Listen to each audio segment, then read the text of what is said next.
Good morning बच्चों। देखिए 10th class के बच्चे पेज नंबर 110 निकाल लीजिए, यानी कि पेज नंबर 110 और पद्यांश 7 आज हम आपको पढ़ाने जा रहे हैं। और इससे पहले पहला, दूसरा और तीसरा पद्यांश हमने पढ़ा दिया है आपको, और हम आपको केवल वही पद्यांश पढ़ाएंगे जो ज़्यादातर बोर्ड के एग्ज़ाम में आते हैं, यानी कि जो इम्पॉर्टेंट हैं वही पैराग्राफ हम आपको पढ़ाएंगे। उसके बाद जब स्कूल खुलेगा तब उसमें आपको जो पैराग्राफ आपके बच गए हैं वो आपको बाद में पढ़ा दिए जाएंगे। तो फिलहाल आप लोग जो मेन पैराग्राफ हैं, इम्पॉर्टेंट हैं, बोर्ड के एग्ज़ाम में ज़्यादातर आते हैं, उसे आप लोग पढ़िए। तो पद्यांश 7 आप निकाल लीजिए, पेज नंबर 110।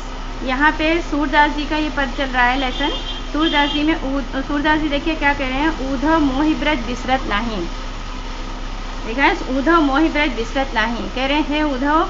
यहाँ पे सूरदास जी ने श्री कृष्ण की मनोदशा का वर्णन किया है कि श्री कृष्ण की मन की दशा क्या हो रही है, यानी जब वो मथुरा चले जाते हैं तो वहाँ रह करके ब्रज के लोगों को कितना याद कर रहे हैं। तो यहाँ पे सूरदास जी ने श्री कृष्ण की मनोदशा का वर्णन करते हुए कहा है कि श्री कृष्ण अपने मित्र उद्धव से कहते हैं, उद्धव मोहि ब्रज बिसरत नाही। कह रहे हैं उद्धव, मैं कभी भी ब्रज को भूलता ही नहीं हूँ, यानी मैं ब्रज को कभी भूल ही नहीं सकता, मुझसे कभी ब्रज भुलाया ही नहीं जाता। वृंदा गोकुल वन उपवन, यानी वृंदावन गोकुल, गोकुल के क्या वन और उपवन, वन माने जंगल, उपवन माने बाग, यानी गोकुल के वन और उपवन दोनों, वृंदावन और गोकुल वन और उपवन यानी बाग और जंगल वहाँ के, वो मैं कभी नहीं भूल सकता। और सघन कुंज की छाई, सघन माने होता है घने, कुंज माने होता है घने वृक्षों की छाया, और वहाँ के घने घने वृक्षों की छाया को भी मैं कभी नहीं भूल सकता। फिर कहते हैं प्रात समय माता जसुमती अरुनंद देख चुप पावत। कहते हैं प्रातः काल होते ही, जैसे ही प्रातः काल होती थी, ये श्री कृष्ण उद्धव से बात कर रहे हैं, अपने मित्र उद्धव से बात कर रहे हैं, कह रहे हैं प्रातः काल होती थी जब तो माता यशोदा का और नंद बाबा का, और नंद भी लिखा हुआ है, और नंद बाबा का मुझे देख करके किस तरह से सुख का अनुभव करते थे, यानी मैं देखता था कि जैसे ही प्रातः काल होती है नंद बाबा और यशोदा मुझे देखकर कितना सुख का अनुभव करते हैं। और क्या करते हैं, माखन रोटी दहियो सजायो, यानी माखन रोटी और दही सजाकर बहुत ही प्रेम के साथ मुझे खिलाते थे। अति हित साथ खावत, यानी बहुत प्रेम के साथ माखन रोटी और दही सजाकर मुझे बहुत प्रेम के साथ खिलाया करते थे। गोपी ग्वाल बाल संखेलत सब्दिंग हसत सिरात, गोपियों के साथ और ग्वाल वालों के साथ, कहते हैं सारा दिन खेलते खेलते, सिरात माने होता है बीत जाना, यानी सारा दिन हंसते खेलते बीत जाया करता था। गोपियों के साथ और ग्वाल वालों के साथ सारा दिन हंसते हंसते बीत जाया करता था। सूरदास धनी धनी ब्रजवासी जिनसो हित जदुतात, सूरदास जी कहते हैं हे ब्रज के वासी, हे ब्रज के वासी तुम धन्य हो जिनसे श्री कृष्ण, जदुतात यानी श्री कृष्ण, जिनसे श्री कृष्ण इतना प्रेम करते हैं। हे ब्रज के वासी तुम धन्य हो जिनसे श्री कृष्ण इतना प्रेम करते हैं। फिर आ जाइए, निकालिए पद्यांश 8 में 8वां है पद्यांश।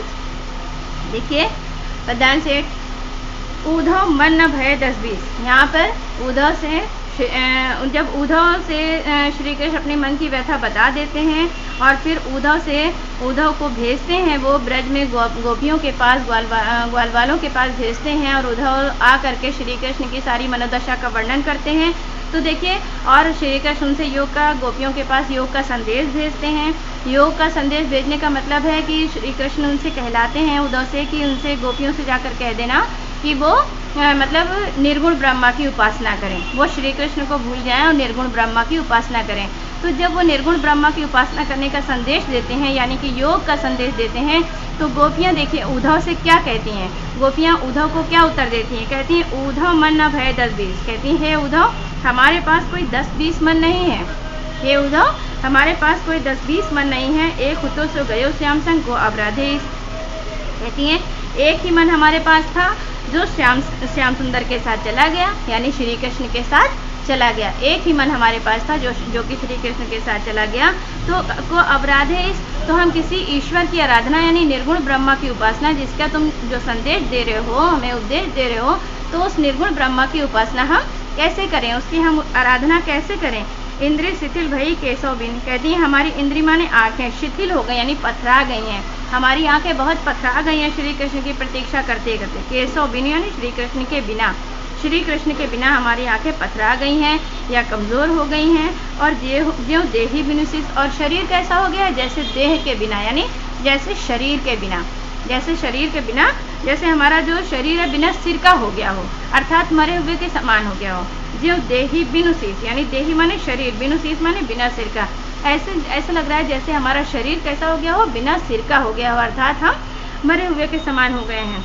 आशा लागी रहती तन श्वासा, और भी कहती है जब तक हमारे तन श्वासा माने जब तक हमारे शरीर में सांस है, जब तक हम चाहे जीवा ही कोटि बरस, चाहे बरिस, चाहे करोड़ों बरस तक जीते रहें, जब तक हमारे शरीर में सांस है, और चाहे जब तक हम करोड़ों बरस तक जीते रहेंगे, लेकिन तब तक हमें उनकी आने की आशा लगी रहेगी। हम उनके आने की आशा को नहीं त्यागेंगे, उनके आने की आशा हमें लगी रहेगी और हम उनकी प्रतीक्षा करती रहेंगी। हम सभी गोपियाँ उनकी प्रतीक्षा करती रहेंगी, चाहे हम करोड़ों बरस तक क्यों ना जीते रहें। तुम तो सखा श्याम सुंदर के, फिर गोपियाँ क्या कहती उद्धव से, तुम तो श्री कृष्ण के सखा हो, यानी कि मित्र हो श्री कृष्ण के, और सकल योग के और सारे योग भी जानते हो, सारे योग के नियम भी सारे जानते हो, और कैसे हमारा उनसे मिलन हो सकता है ये भी तुम जानते हो।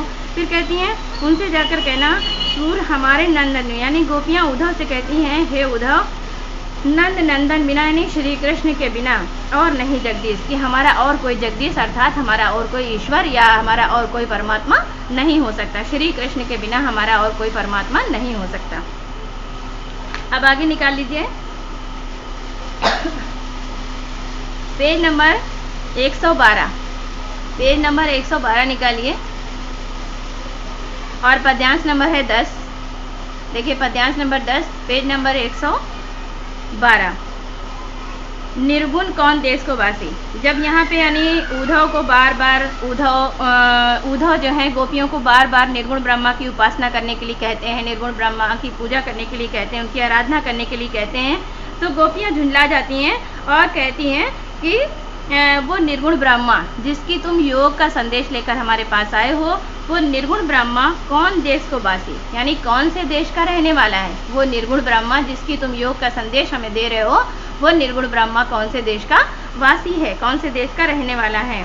मधुकर कहीं समझाई सौदे। फिर कहती है मधुकर माने भौरा होता है। यहाँ पे उन्होंने उद्धव को भौरे से संबोधित किया है, वो यानी उद्धव को गोपियाँ यहाँ पे भौरा कह रही हैं और कह रही हैं, हे भौरे, हे उद्धव रूपी भौरे, हमको समझा कर बता दो। सौदे माने हम तुम्हें सौगंध देते हैं, हमें सच सच बता दो, हम तुम्हें सौगंध देते हैं। बूझत इस आज न हंसी, जो हम तुमसे पूछ रहे हैं वो कोई हंसी की बात नहीं है। हम तुम्हें सौगंध देकर तुमसे पूछ रही हैं कि जो हम तुमसे पूछ रही हैं वो कोई हंसी की बात नहीं है। तुम हमें सच सच बता दो कि वो निर्गुण ब्रह्मा कौन से देश का वासी है, कौन से देश का रहने वाला है।